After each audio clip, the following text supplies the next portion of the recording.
ба номи худованди беандоза меҳрубон ва ниҳоят бораҳм. муҳтарам ҷамоат, имрӯз дар бораи оиладорӣ ва хулқу рафтори занони муъмина бо шумо суҳбат хоҳем кард. барои занону модарон лозим аст ки духтаронашонро пеш аз хонадоршавӣ бо ин масъалаҳо огоҳ кунанд. яке аз далелҳои нопойдорӣ байни зану шавҳар ва ҷудоиву талоқ дар он аст ки духтарон аз қонуни зиндагӣ ва шавҳардориву хонадорӣ огоҳ нестанд ва аз тарафи дигар писарон ҳам огоҳ нестанд ки чӣ гуна хонаро идора кунанд ва бо зану фарзанд чӣ хел рафтор намоянд. дар натиҷаи ин огоҳ набудан аз қонуни зиндагӣ байни онҳо якдигарфаҳмӣ пайдо намешавад ва зиндагӣ ё хушку бемаъно мегардад ё ба талоқу ҷудоӣ кашида мешавад. бинобар ин лозим аст ки таълими хонадориро ҳамаи занони ҷомеа амал кунанд то як равиши хуби хонадорӣ дар ҳама ҷо ривоҷ ёбад ки натиҷаи ин пешрафт ва тарбияти ёфтани фарзандони солеҳ аст.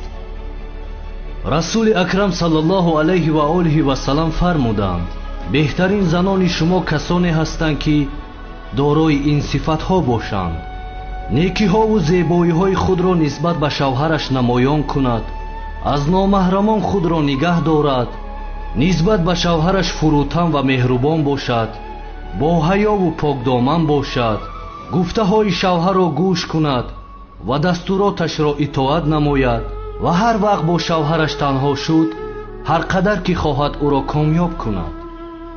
ҳазрати алӣ фармуданд: беҳтарин занҳои шумо 5 дастаанд. суол шуд: онҳо чӣ касоне ҳастанд? ҳазрат гуфтанд: корҳоро осон гираду сахтгир набошад, рафтораш мулоим бошаду хулқи бад надошта бошад, аз шавҳари худ пайравӣ кунад, агар аз шавҳари худ фармон набараду нороҳаташ кард, то ӯро розӣ накунад чашмаш ба хоб наравад ва ҳар вақт шавҳараш аз пешаш равад, чизу чора ва обрӯи ӯро ҳифз кунад. рӯзе зане пеши паёмбари худо саллаллоҳу алайҳи ва олиҳи васалам омаду суол кард: ҳаққи шавҳар бар зан чист? паёмбар ҷавоб дод: ҳар вақт аз ҷиҳати хостаи шаҳват ба ӯ муҳтоҷ шуд, ӯро иҷобат кунад, ҳеҷ чизу чораи шавҳарашро берухсат ба касе надиҳад ва агар дод, гуноҳаш аз они зан мешавад ва савобаш бошад аз они мард. вақте ки шавҳараш аз ӯ хашмгин бошад, тамоми шаб ба хоб наравад, то ин ки шавҳарашро розӣ кунад. ва беҳтарин занони шумо зане аст ки камхарҷ бошад.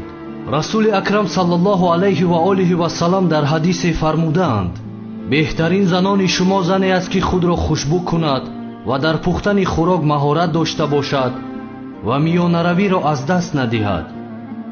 ҳамчунин беҳтарин занони шумо зане аст ки вақте шавҳараш чизе оварад, сипосгузорӣ кунад ва агар наоварад, розӣ бошад. ва дар ҳадиси дигаре омадааст: ҳар зане ки намозашро хонад, ҳамеша дар хона бошад ва аз шавҳараш итоат кунад, худованд тамоми гуноҳони гузаштаву ояндаи ӯро мебахшад. беҳтарин сифатҳои занон бадтарин сифатҳои мард аст, яъне ки муттакаббиру тарсу бухл.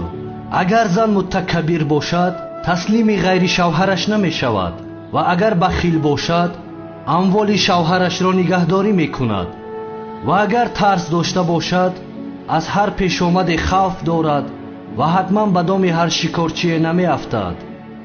марде назди паёмбари худо саллаллоҳу алайҳи ва олиҳи васалам омаду гуфт: зане дорам ки ҳар вақт ба хона меоям, аз ман пешвоз мегирад ва ҳар вақт аз хона берун равам, маро гусел мекунад ва агар маро ғамгин бинад, кӯшиш мекунад то ғамгинии маро бартараф намояд. паёмбар саллаллоҳу алайҳи ва олиҳи васалам гуфтанд: ба вай башорат деҳ ки аз аҳли биҳишт аст ва ба вай бирасон ки ту яке аз коркунони худо дар рӯи замин ҳастӣ ва бароят ҳар рӯз подоши 70 шаҳид навишта мешавад.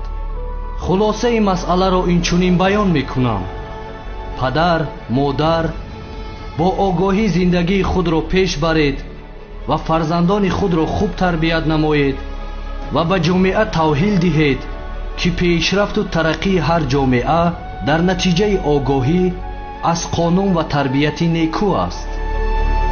زنی خوبی فرمانبری پارسا کند مردی درویش را پادشاه. دلارام بود زنی نیکخواه ولی از زنی بد خدایا پناه. آمین.